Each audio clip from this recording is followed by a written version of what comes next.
Ako po si Jenica, ang operator ng DTF dito sa branch ng Metrotown na may 6 na araw na bilang at meron 64 total meters. At ito naman po yung printer head niya, ang uling palit nito ng April 4. At ito naman po yung copy niya na may 90% good condition po. At ito naman yung damper niya, ang uling palit nito noong April 4. Head clean.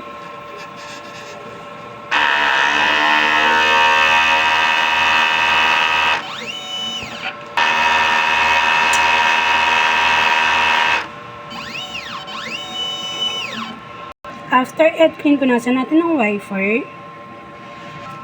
Nozzle test. Yung system natin tama lang ang label. At ito naman yung ground wire natin. Yung waste tank, kakalins lang kahapon. Ito yung ABR natin. Ito yung mga used, unused. Stock natin ng DTF powder, DTF fill.